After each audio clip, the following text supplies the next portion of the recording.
Lin Tian conduisit l'armée des centaures jusqu'à leur nouveau quartier. Il proclama que ce territoire serait désormais une terre de liberté, un lieu où il n'y aurait ni chasse ni discrimination entre les races. Le jeune garçon centaure, tout excité, se jeta dans la pile de foin moelleux. Parfois, le bonheur n'était rien d'autre que le sentiment de sécurité retrouvé après d'innombrables jours passés à fuir. Fiona et les guerriers centaures baissèrent la tête en signe de gratitude. Lin Tian répondit simplement avec son habituelle froideur, leur rappelant de ne pas oublier la promesse faite précédemment. Il déclara ensuite que les fournitures leur seraient livrées sous peu, et que, dans quelques jours, le processus de reproduction commencerait.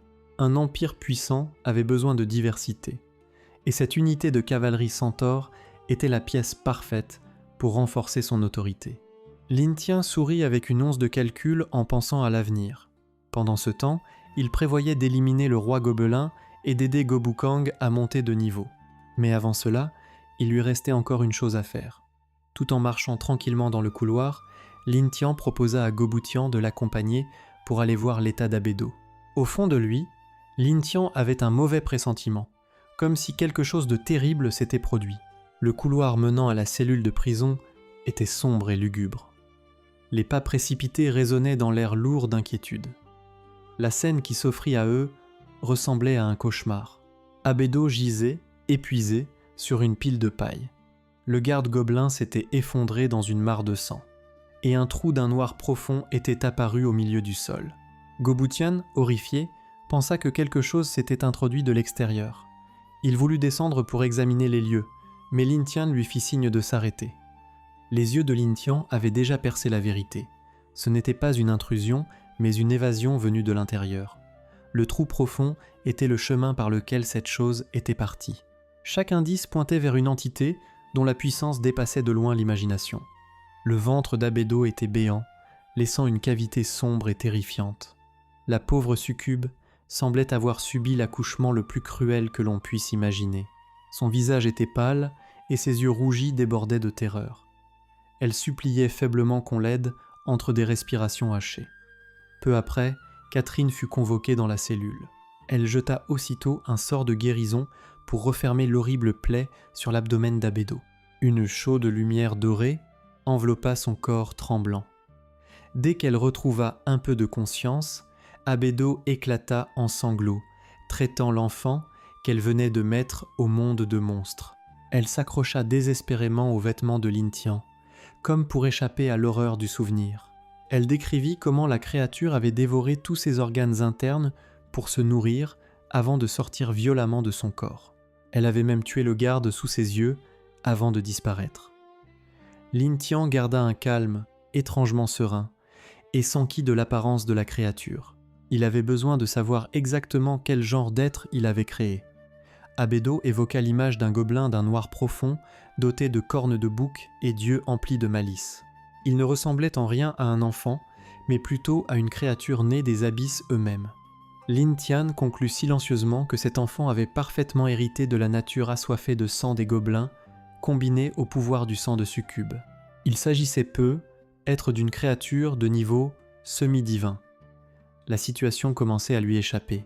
Dans l'esprit de Lin Tian apparut l'image d'un monstre aux cornes sombres, rugissant avec une puissance dévastatrice.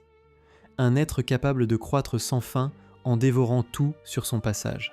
Pour la première fois, Lin Tian eut le sentiment d'avoir sous-estimé la puissance des créatures d'un autre monde en croyant pouvoir contrôler un tel monstre. Soudain, une notification système retentit, figant Lin Tian de stupeur. Un tout nouveau titre venait d'être créé à la suite de cet événement. Le système le félicita pour l'obtention du titre « Père du Dieu maléfique ». En récompense, 100 points de vie lui furent attribués, confirmant la véritable nature de l'enfant qui venait de naître. Lin Tian trouva ce titre à la fois ridicule et gênant. Un roi gobelin était soudainement devenu le père d'un dieu maléfique, mais il chassa rapidement ce malaise, se disant que ce titre représentait aussi son statut unique. Tout le monde ne pouvait pas se vanter d'être le père d'un dieu maléfique. Il ordonna à ses subordonnés de surveiller Abedo et le trou avec une extrême prudence. Si cette chose revenait, il voulait être informé immédiatement. Quittant cette zone lugubre, Lin Tian traversa son territoire pour l'inspecter. La lumière du matin éclairait la ville florissante en contrebas. Partout, les gens acclamaient Lin Tian sur son passage. Leur loyauté ne venait pas seulement de la peur, mais aussi de la gratitude pour la vie stable qu'il leur avait offerte. Fiona demanda « Surprise, pourquoi les humains d'ici n'avaient pas peur d'un gobelin ?» Lin Tian répondit calmement que lorsque les gens étaient traités équitablement, la peur disparaissait naturellement. Elle fut stupéfaite par l'ampleur de cet empire et par la capacité de Lin Tian à gagner les cœurs. Un gobelin est pourtant doté de l'état d'esprit d'un véritable empereur. Fiona l'interrogea avec curiosité sur son ambition ultime. Elle sentait que les désirs de Lin Tian allaient bien au-delà du simple fait de bien manger et de se reproduire pour perpétuer sa race comme le faisaient les gobelins ordinaires. Lin Tian se tourna vers elle et déclara que son désir était le même que le sien. Une déclaration lourde de sous-entendus qui plongea Fiona dans une profonde réflexion. Puis, Lin Tian lui demanda en retour « Ne souhaitait-elle pas, elle aussi, que la race des centaures devienne un peuple noble plutôt que d'être méprisée ?»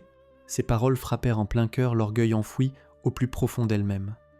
Lin Tian se remémora silencieusement ses premiers jours après avoir été transportée dans ce monde. Contraint d'incarner le plus misérable des gobelins, traqué par les humains comme une ordure sans valeur, les souvenirs de douleur et d'humiliation du passé se transformèrent en une force motrice irrésistible. S'il ne pouvait pas vivre en tant qu'humain ordinaire, alors il ferait du nom gobelin, un symbole légendaire de puissance.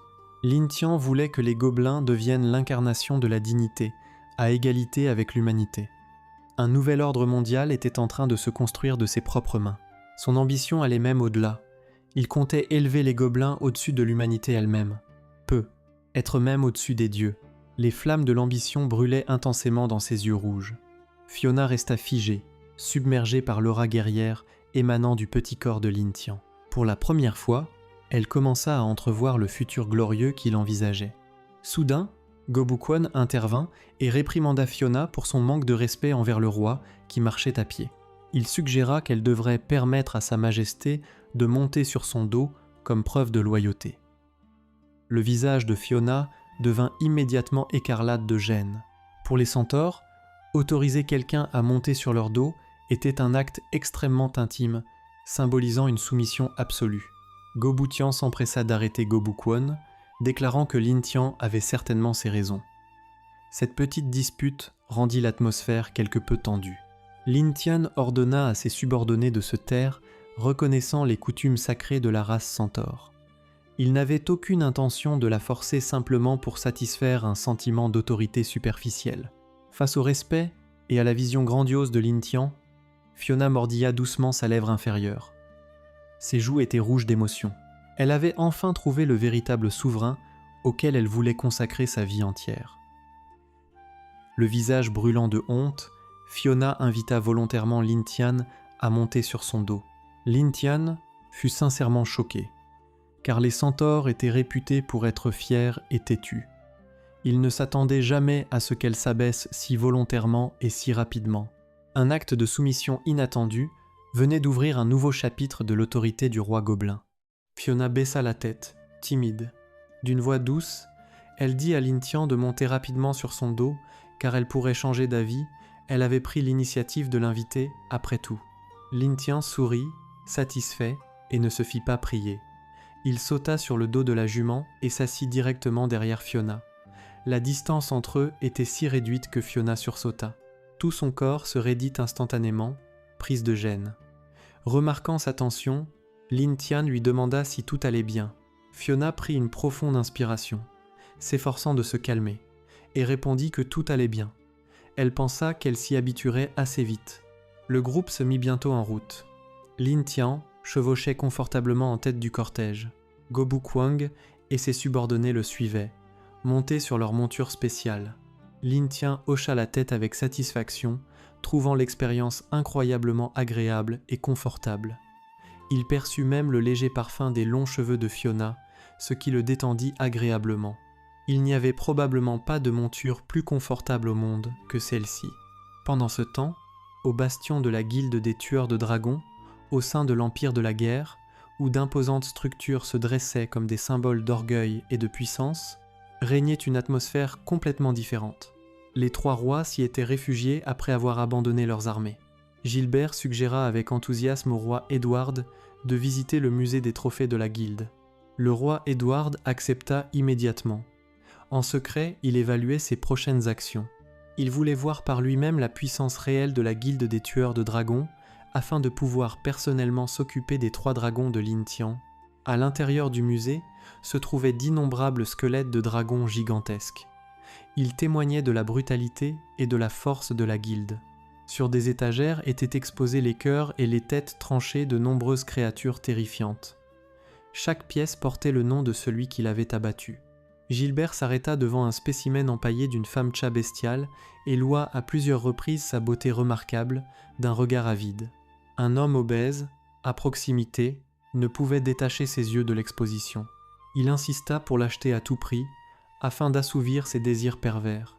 Non loin se trouvait le passage menant au 5e étage, où étaient exposés les trophées les plus précieux appartenant au maître de la Guilde. Le roi Édouard fut stupéfait.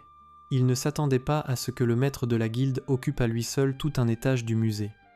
Au centre de la pièce se tenait un cristal violet radiant. C'était le noyau de dragon du légendaire dragon de cristal.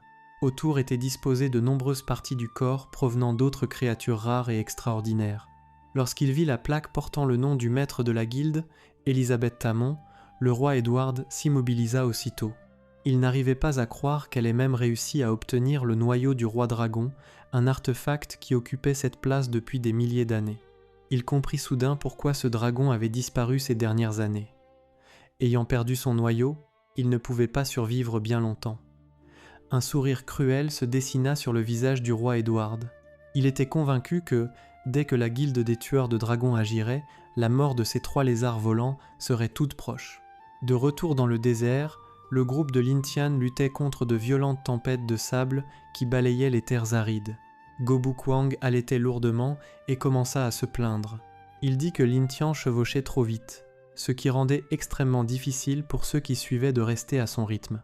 Gobu Tian avait l'impression que tous les os de son corps étaient devenus secs, fragiles et prêts à se briser. Lorsqu'ils atteignirent un affleurement rocheux élevé, Fiona regarda en bas dans la vallée et confirma que c'était bien l'endroit qu'il cherchait. Gobu Tian se pencha pour observer la zone en contrebas. Il déclara qu'il ne voulait pas rester plus longtemps dans cet endroit terrifiant et pressa tout le monde de descendre rapidement. Il s'apprêtait à sauter le premier, mais Lin-Tian l'arrêta immédiatement, car quelque chose d'inhabituel dans le terrain avait attiré son attention. Lin-Tian désigna les étranges motifs tourbillonnants sur le sol et demanda à tout le monde de regarder de plus près les pièges de sable cachés sous la surface. S'il sautait là, dedans, il serait très probablement déchiqueté par des vers des sables. Gobu Tian s'assit immédiatement et examina attentivement la zone, voulant savoir ce qui se cachait sous le sable. Ses yeux commencèrent à briller, tandis qu'il activait son don de clairvoyance pour voir à travers les épaisses couches de sable. Comme prévu, d'énormes vers des sables aux dents tranchantes comme des rasoirs attendaient juste en dessous, prêts à happer leur proie. Il informa rapidement Lin-Tian que la zone en contrebas était remplie de vers des sables géants et qu'ils avaient l'air extrêmement effrayants. Fiona expliqua que, bien que cette région fût très isolée, la tribu des gobelins avait continué à prospérer en chassant et en mangeant les vers des sables. Ils les utilisaient même comme outils de reproduction. Lin-Tian hocha la tête pour montrer qu'il avait compris et réalisa que traverser cette zone serait extrêmement difficile. Après avoir entendu cela, Fiona sourit simplement et dit que le problème était en réalité très facile à résoudre. Elle activa alors silencieusement un cercle magique lumineux sous ses pieds. Elle déclara calmement qu'il leur suffisait de survoler la zone. Un instant plus tard, elle et sa monture s'élevèrent lentement dans les airs, sous les regards ébahis des 3 autres gobelins. Les gobelins restèrent figés sur la falaise, les yeux écarquillés, complètement incapables de comprendre comment un centaure pouvait voler sans avoir d'ailes. Peu après, Gobu Tian rattrapa Lin-Tian.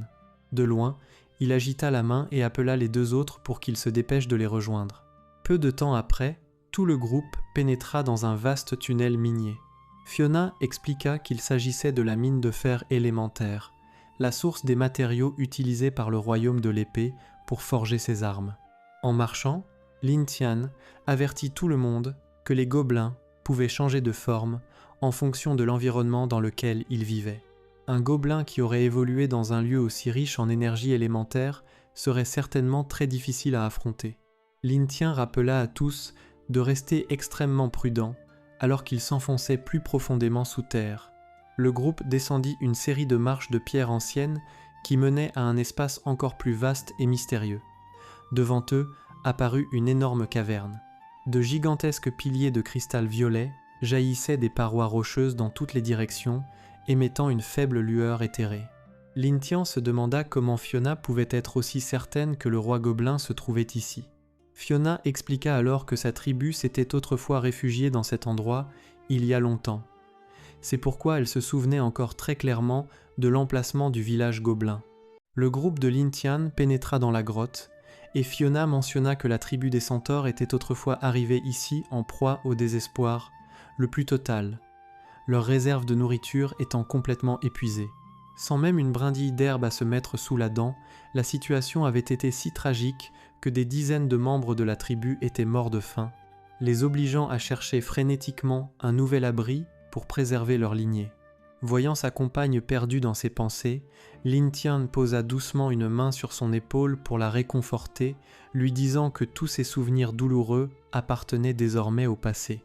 Fiona hocha légèrement la tête, s'efforçant de chasser son anxiété pour continuer d'avancer. Alors qu'il marchait dans le tunnel obscur, Gobukwang poussa soudain un cri de joie en apercevant une faible lueur au loin. Cependant, Lin Tian ordonna immédiatement à tout le groupe de s'arrêter pour garantir leur sécurité. Son odorat aigu lui permit de reconnaître une odeur incroyablement familière. C'était l'odeur de ses semblables, l'odeur des gobelins. Le terrain étroit de la mine rendait très difficile la dissimulation d'un groupe aussi nombreux. Aussi, décida-t-il d'envoyer un éclaireur en avant pour évaluer la situation. Le loyal subordonné reçut l'ordre et disparut aussitôt dans l'obscurité, sans laisser de traces.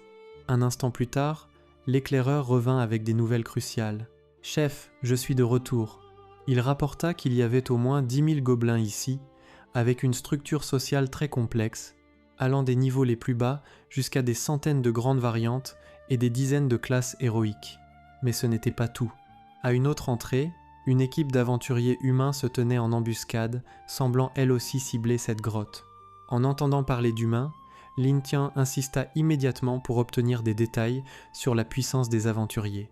Gobu Tian répondit qu'il n'en savait rien avec certitude, mais qu'à en juger par les insignes épinglés sur leur poitrine, il s'agissait d'un groupe d'aventuriers de rang légendaire. Lin Tian réfléchit profondément. D'après ses connaissances, une équipe de rang légendaire possédait une puissance de combat d'environ 4000 au minimum et de plus de 5000 en moyenne. Un sourire calculateur apparut sur le visage de Lin Tian. Il semblait avoir repéré une opportunité considérable dans l'apparition de ces deux factions. Il ordonna à la tribu d'attendre dans un angle mort pendant que lui-même s'approcherait pour observer de ses propres yeux le spectacle qui allait se jouer. Pendant ce temps, dans un manoir luxueux, le quartier général de la guilde des tueurs de dragons était animé par de puissantes réceptions. Allongée nonchalamment sur un canapé se trouvait Elisabeth, la très autoritaire maîtresse de guilde, surnommée la Poule Borgne. À ses côtés se tenaient Steven et Steven, deux guerriers de rang 4 au visage impassible. Elisabeth regarda avec dédain les personnes agenouillées à ses pieds, les traitant de petits cafards sortis de Dieu sait où. Il s'agissait des 3 rois des royaumes déchus, qui tremblaient en présentant leur titre dans l'espoir d'obtenir une protection. Parmi eux se trouvait le roi du royaume de l'épée et Gilbert du royaume du trèfle. Mais Elisabeth n'en avait absolument cure. Elle envisageait même de les transformer en engrais pour le jardin fleuri s'ils ne lui apportaient aucun bénéfice. En entendant cela, Edward s'empressa d'expliquer que la raison de sa venue était de fournir des indices sur 3 puissants dragons. À ces mots, les yeux d'Elisabeth s'illuminèrent d'une excitation et d'une convoitise intense. Elle exigea qu'Edward expose rapidement son affaire. Au départ, nous sommes allés conquérir l'Empire Gobelin, mais pour une raison inconnue, l'Empire Gobelin était protégé par 3 dragons géants, chacun mesurant plus de 800 mètres de long. Et le plus terrifiant est le dragon noir, qui fait près de 8000 mètres de long. Elisabeth répéta avec scepticisme les informations concernant ce dragon noir de 1000 mètres dont elle n'avait jamais entendu parler. Pendant ce temps, Steven balaya l'information d'un revers de main, estimant que ces gens mentaient, car il ne restait qu'un seul dragon de feu dans le monde qui atteignait cette taille. Avec une vitesse terrifiante, Elizabeth apparut soudainement juste devant Edward, dégageant une aura meurtrière qui glaça l'air environnant. Les yeux d'Edward s'écarquillèrent de peur, son visage enveloppé par une force étrange et mystérieuse. Voyant Edward se tordre de douleur, Elizabeth grogna un avertissement. Quiconque oserait la tromper ne trouverait que la mort. Étouffé, Edward cria en jurant que tout était vrai, qu'il n'osait absolument pas mentir et qu'il ne voulait vraiment pas mourir. Voyant sa terreur ultime, Elizabeth esquissa un sourire mystérieux. Elle semblait commencer à croire à cette histoire bizarre. Elle jeta Edward comme un vieux jouet, un geste brutal qui témoignait de son mépris total. Elizabeth ordonna à Stephen d'aller vérifier ces informations. Si un tel dragon noir existait réellement, elle agirait personnellement. Edward, encore sous le choc, affirma en outre que le gobelin qui dirigeait ces dragons était une existence bien au-delà de toute imagination. Retour auprès de Lin Tian. Il se tenait désormais sur une hauteur, dominant tout le camp gobelin, où des milliers de torches illuminaient l'intégralité de la caverne. Il observa attentivement la disposition des lieux et comprit que la maison de pierre au centre était le repère du roi gobelin. Son regard se tourna vers l'entrée, où l'équipe d'aventuriers humains observait toujours en silence. Lin Tian activa immédiatement sa compétence de perception aiguë pour analyser toutes les informations de ses visiteurs indésirables. Le système afficha des chiffres impressionnants. 5400, 6000, 5600. Il s'agissait effectivement d'une armée aguerrie, mais elle semblait hésiter face au nombre écrasant de gobelins. Il ricana, un plan sinistre commençant à prendre forme dans son esprit. S'il n'osait pas prendre l'initiative d'attaquer, alors il leur donnerait un coup de pouce. Ses yeux se fixèrent sur les gobelins, prêts à orchestrer une représentation théâtrale sanglante. Au plus profond d'un repère souterrain, Lin Tian, déguisé en petit gobelin, rentra en toute hâte. Tout en courant, il cria à voix haute « Grand frère, je viens de trouver un trésor dehors !» Dans ses mains se trouvait une épée finement ouvragée. Dans l'obscurité tamisée, un gobelin gigantesque à la peau verte rugueuse et au corps massif s'avança lentement. Dégageant une aura écrasante et terrifiante, c'était le roi Gobelin Bug, un monstre de niveau 95. Il avait une musculature puissante et une barbichette blanche. Il possédait de nombreuses capacités redoutables, dont la plus célèbre était la renaissance par cocon. Grâce à cette compétence, après avoir été tué, il pouvait se transformer en cocon et évoluer vers une forme entièrement nouvelle, avec une puissance considérablement accrue. Il rugit avec arrogance « Combien de fois te l'ai-je dit ? En ma présence, les gobelins de basse extraction doivent s'agenouiller. Les gobelins d'espèce supérieure doivent s'incliner, et les gobelins de l'espèce héroïque doivent baisser la tête. Tu as compris ?» À peine le roi Gobelin Bug eut-il fini de parler qu'il s'arrêta net. Ses yeux se fixèrent sur l'épée que tenait Lin Tian. Une lueur de surprise traversa ses yeux cramoisis. Le roi Gobelin Bug prit l'épée et l'examina avec soin. Il s'exclama, stupéfait, « Une arme magique ? Où as-tu trouvé cela ?» Sachant que son plan avait fonctionné, Lin Tian cacha son sourire et répondit calmement qu'il l'avait ramassé dehors. Le roi Gobelin Bug éclata de rire. « Excellent ! Considère cela comme une grande contribution. Je t'épargnerai cette fois. » À ce moment-là, tout en haut de la falaise, un groupe d'aventuriers observait secrètement la scène. L'un d'eux chuchota « D'où sort ce petit gobelin ? Comment a-t-il pu trouver une arme magique de 8e rang ?» Un autre demanda avec anxiété « Capitaine, que fait-on maintenant ? Avec une arme magique, le roi gobelin sera encore plus difficile à vaincre. » En bas, Lin Tian s'apprêtait à dire autre chose, mais le roi Gobelin Bug l'interrompit immédiatement. Il poussa un rugissement furieux et s'avança vers Lin Tian, la voix pleine de mépris. « T'ai-je donné la permission de parler, espèce de bâtard de basse extraction ? Tu as une envie de mourir ?» Lin Tian était furieux, mais il se força à rester calme. Il pensa en lui-même, ce type a la compétence de renaissance par cocon. Si je le tue maintenant, les choses ne feront que se compliquer, et cela finira par profiter aux aventuriers cachés là-haut. Faisant semblant d'être effrayé, Lin Tian désigna rapidement la falaise et signala qu'il avait repéré un grand nombre d'humains cachés là-bas.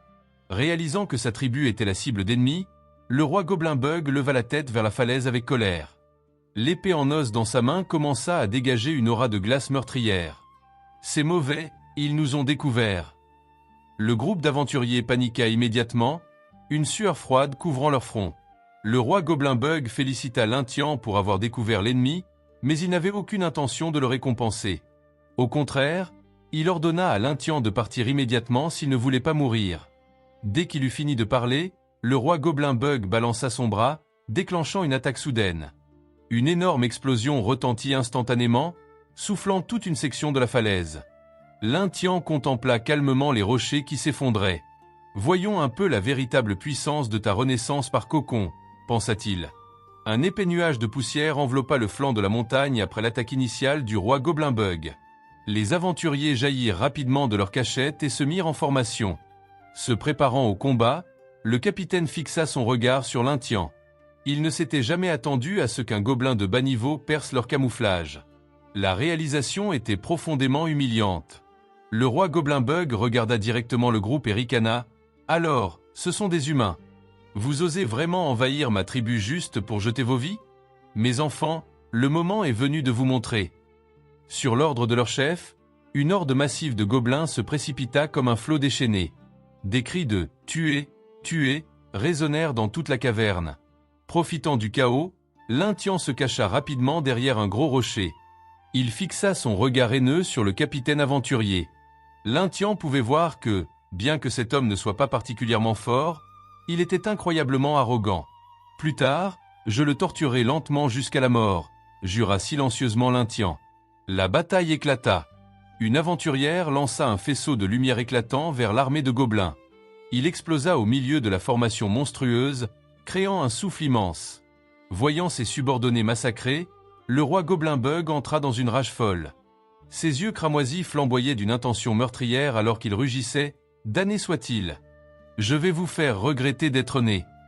Sans hésiter, il déchaîna sa compétence ultime, la tempête de sable mortel. Une gigantesque tempête de sable émergea autour de lui, enveloppant son corps tout en soulevant rochers et débris sous les sables tourbillonnants. D'énormes vers de sable commencèrent à jaillir les uns après les autres. Ils poussèrent des rugissements assourdissants tout en se déplaçant avec la tempête. Les aventuriers se retrouvèrent piégés à l'intérieur de la tempête de sable.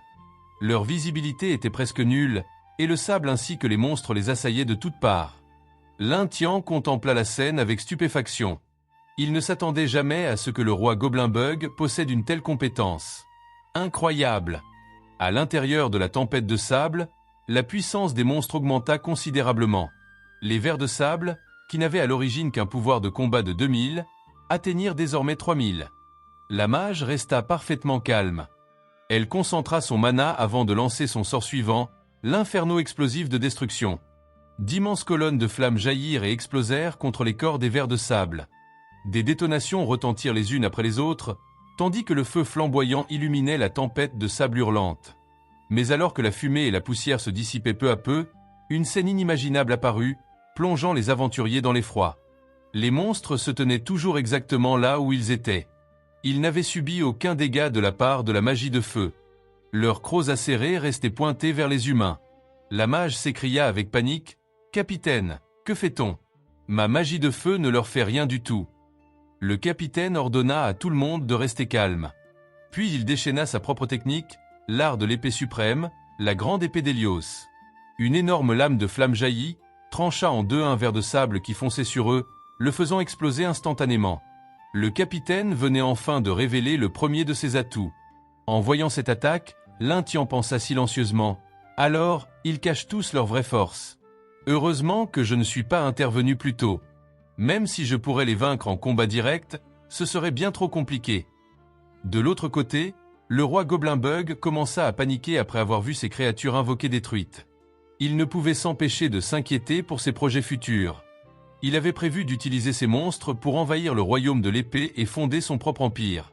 Le roi Gobelin-Bug cria immédiatement « Tous, repliez-vous! Dissipez la tempête de sable mortel !» La tempête de sable disparut rapidement, et les vers de sable se précipitèrent dans une caverne voisine pour s'échapper. La mage saisit instantanément l'occasion dès que la visibilité revint. Elle entama à nouveau une incantation. Cette fois, le mana émanant d'elle était bien plus puissant qu'auparavant. Achève-le. Magie de niveau suprême, chaîne liant le dragon. D'innombrables chaînes dorées jaillirent du sol et se dirigèrent droit vers le roi Gobelin-Bug. En un instant, le cours de la bataille bascula complètement. Après l'attaque de la sorcière, le roi gobelin fut ligoté fermement par d'éclatantes chaînes magiques dorées. Son corps massif se débattait en vain dans l'obscurité de la caverne. Voyant le monstre ainsi entravé, le capitaine s'écria immédiatement « Profitez-en! Foncez et achevez le roi gobelin maintenant !» Aussitôt, une pluie d'attaques fendit l'air et s'abattit sur le corps du roi gobelin. Des explosions successives retentirent, projetant des ondes de choc assez puissantes pour briser la roche environnante. Cependant, ces coups violents n'avaient tranché qu'une des mains du roi gobelin. Du sang vert éclaboussa le sol de la caverne. Acculé, le roi gobelin rugit de douleur. Il avertit les chevaliers de ne pas le pousser à bout. Le capitaine ricana avec mépris. Il répondit froidement que son objectif était de détruire des monstres comme le roi gobelin. Malgré toutes les menaces, le capitaine brandit son épée et fonça sur le roi gobelin. Il voulait profiter de l'état affaibli du monstre pour terminer rapidement le combat.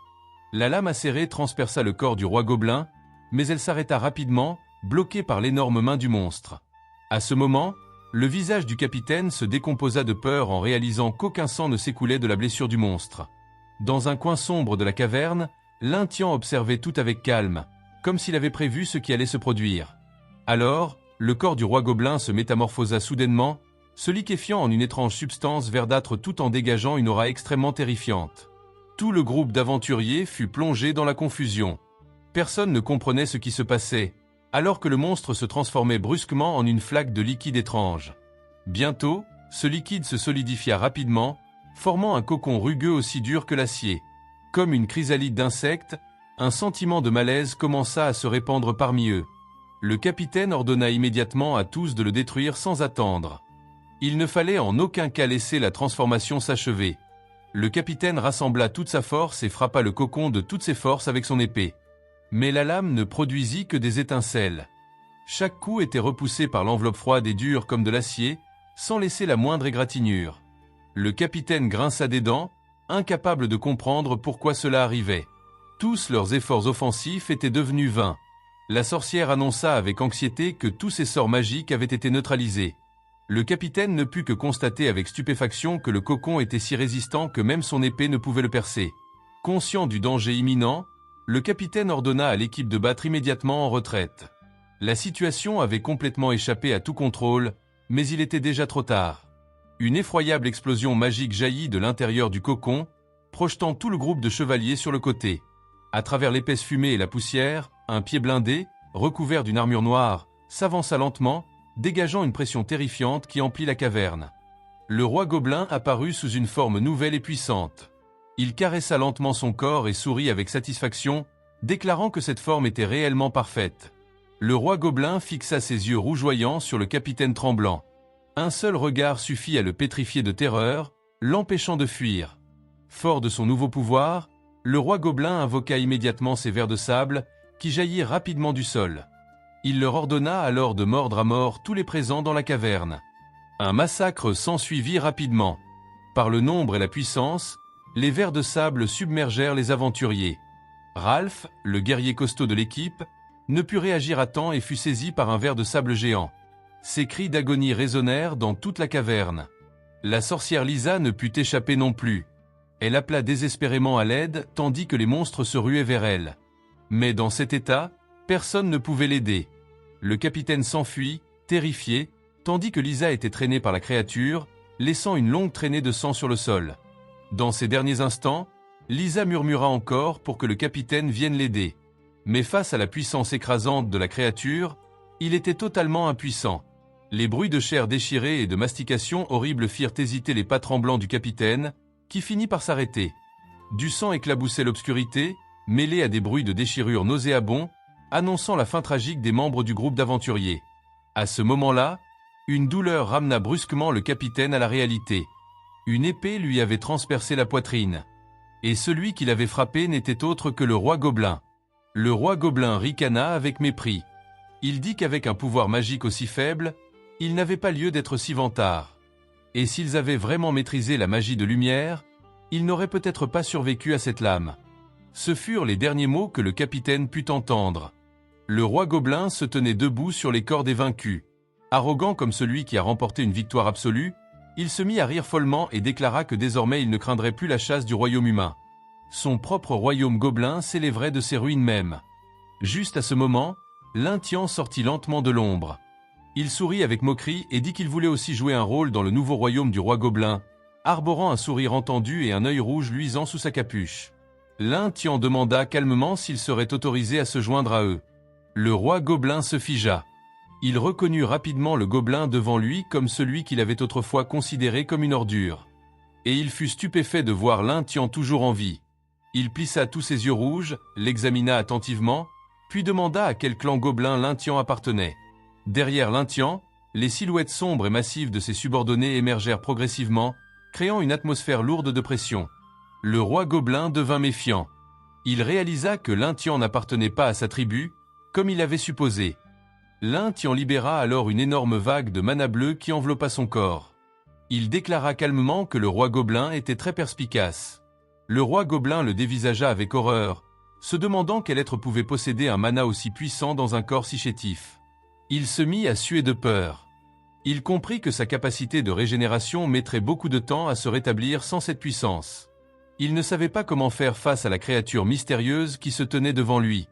Refusant de se soumettre, le roi gobelin concentra toute sa force pour activer sa compétence ultime, le domaine de la tempête de sable. Immédiatement, d'immenses vers de sable aux yeux rougeoyants jaillirent de la terre. Ils hurlèrent follement au sein de la tempête de sable déchaînée, prêts à dévorer quiconque oserait défier l'autorité du roi gobelin. Un combat à mort allait commencer. Dans la caverne plongée dans l'obscurité, les monstres de sable géants se ruèrent en masse vers le groupe de Lintien. Leur corps massif bloquait presque tout le passage. Le roi gobelin, sous sa forme insectoïde, fuyait éperdument, haletant, le visage déformé par la peur. Il serra les dents, se répétant qu'une fois que sa compétence de renaissance par cocon serait de nouveau disponible, il reviendrait les réduire tous en miettes pour se venger. Voyant cela, Lintien sourit et le nargua. « Tu pars déjà, sans même me saluer. » Malgré les moqueries de Lintien, le roi gobelin continua de courir. Sans laisser à son ennemi le temps de réagir, Lintien leva sa lance, l'imprégnant de magie. Des éclairs bleus dansèrent continuellement autour de la lame acérée. Foudre du châtiment divin, l'épée libéra un éclair destructeur droit devant, transperçant la solide armure de tous les monstres de sable et déchirant l'obscurité de la caverne. Soudain, les pas du roi gobelin s'arrêtèrent. Et à cet instant, une puissante onde de choc se forma immédiatement devant lui. Juste après, Gobude jaillit du sol, ne laissant aucune chance de fuite au roi gobelin. L'expression du roi gobelin commença à trahir la peur. Désespéré, il rugit « Damnation ! Ne me bloque pas le chemin !»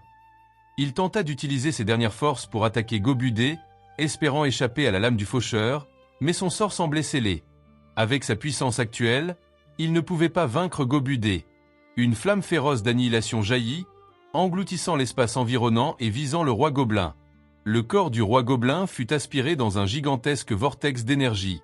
Des flammes bleues glacées brûlèrent sur son corps, et ses cris d'agonie résonnèrent dans toute la caverne. La pression magique écrasante cloua le roi gobelin au sol, le rendant totalement incapable de résister. Et Lintien était déjà apparu juste derrière lui. L'épée de Lintien transperça le cœur du roi gobelin.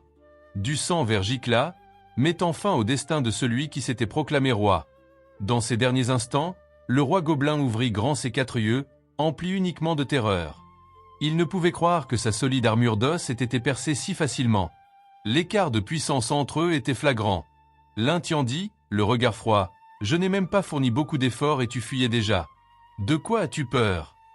À cet instant, les yeux de Lintien devinrent lentement rouges d'ambition. Il était vraiment intéressé par la compétence de renaissance par cocon du roi gobelin. Une pensée lui traversa l'esprit. Pourrait-il s'emparer de cette compétence pour lui-même ? « Toi, qu'est-ce que tu comptes faire ?» demanda le roi gobelin en tremblant, suppliant. Il tenta encore d'agiter son titre de roi pour intimider, mais en vain. Son dernier reste de fierté avait complètement disparu. Lintien ne prêta aucune attention à sa supplique. Il activa lentement la compétence dévoration. Des tentacules noirs s'élevèrent un à un, s'enroulant étroitement autour du corps du roi gobelin et entamant le processus d'assimilation. Des cris de douleur continuèrent tandis que le corps du roi gobelin était déchiré morceau par morceau.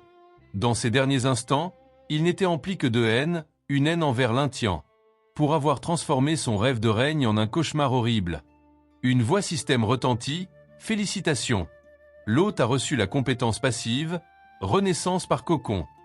Lin Tian sourit de satisfaction. Il venait d'acquérir un autre atout précieux. Une fois la tâche accomplie, il se tourna vers ses subordonnés. Très bien, Gobu Kuan, donne-lui ce nom. Le roi gobelin t'appartient désormais. Gobu Kuan s'agenouilla immédiatement sur un genou et s'inclina, ému de recevoir cet ordre. Lin Tian ordonna également à Gobu Shan et Gobu Di de nettoyer le champ de bataille, en veillant à ne gaspiller aucune ressource. Quelques instants plus tard, le panneau d'information de Gobu Shan apparut. Il avait évolué en guerrier enfant d'os, niveau 83, avec le titre d'enfant spirituel. L'aura de mort qui émanait de lui était plus dense que jamais, dégageant une présence extrêmement terrifiante. Pendant ce temps, Gobu Di acheva également son évolution. Il devint assassin spectre d'ombre, niveau 81. Ses compétences d'assassinat dans l'obscurité avaient atteint un tout nouveau niveau. À ce moment-là, un rugissement retentit dans toute la caverne, faisant trembler le sol. Une entité d'une puissance immense venait officiellement d'apparaître. Gobu Kuang fit son entrée sous sa nouvelle forme. Il était plus grand qu'avant, avec 4 bras robustes et une présence imposante. Même Gobu Di, à côté de lui, ne put cacher sa surprise devant ce changement spectaculaire. Le panneau d'information de Gobu Kuang apparut rapidement, niveau 95. Titre, Roi Gobelin. Possède la compétence domaine du roi, capable de supprimer tout ennemi dans son rayon d'action. Son attribut de puissance atteignait 8000. Le changement de Gobu Kuang était si grand que les autres en ressentirent un léger malaise. L'aura royale qui émanait de lui était complètement différente d'avant. Gobu Kuang rit avec excitation. Enfin, il pouvait réduire la taille de son corps. Après avoir évolué, il pouvait contrôler librement sa taille, ce qui le rendait beaucoup plus agile au combat. Gobu Kuang commença à attendre avec impatience de rencontrer de nouveaux adversaires pour se tester. Fiona, voyant cela, ne s'attendait pas à ce que les gobelins puissent évoluer de manière aussi puissante. Si toutes les tribus gobelines pouvaient progresser ainsi, le monde finirait tôt ou tard par tomber entre leurs mains. Lin Tian repensa aux milliers d'années d'histoire et savait que cela ne serait jamais facile. Lin Tian tomba dans une rêverie silencieuse. S'il n'était pas quelqu'un qui avait voyagé dans le temps et qui portait le système, il serait probablement mort depuis longtemps. Et quant à bâtir un puissant empire gobelin, il n'en était même pas question. Dans ce monde impitoyable où seul le plus fort s'en sort, le système était son plus grand soutien. Bon, il est temps de rentrer et de se préparer. Lin Tian tourna les talons et s'éloigna. Sa silhouette s'étirait dans la caverne obscure, portant la solitude de quelqu'un qui gravitait régulièrement vers le sommet. Une lueur meurtrière et froide traversa soudain les yeux de Lin Tian.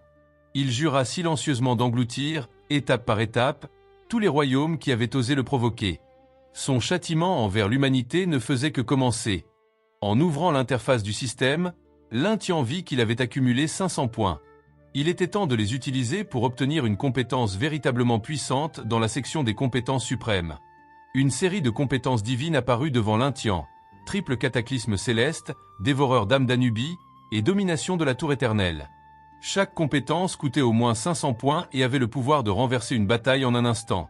Lin Tian parcourut les compétences des yeux. Il admit qu'elles étaient extrêmement tentantes, mais qu'elles ne correspondaient toujours pas à ses besoins actuels. Ce dont il avait besoin, c'était d'une compétence plus spéciale, capable de créer une percée. Juste à ce moment, le regard de Lin Tian s'arrêta sur une compétence limitée appelée voleur chanceux. C'était une compétence capable de voler la chose la plus précieuse d'un adversaire, y compris ses émotions. Lorsque sa main toucha l'icône, une lumière mystérieuse se répandit immédiatement. Cette compétence n'était pas limitée par le type d'entité ou l'espèce. « Est-ce vraiment aussi illimité ?» demanda Lin Tian au système, surpris.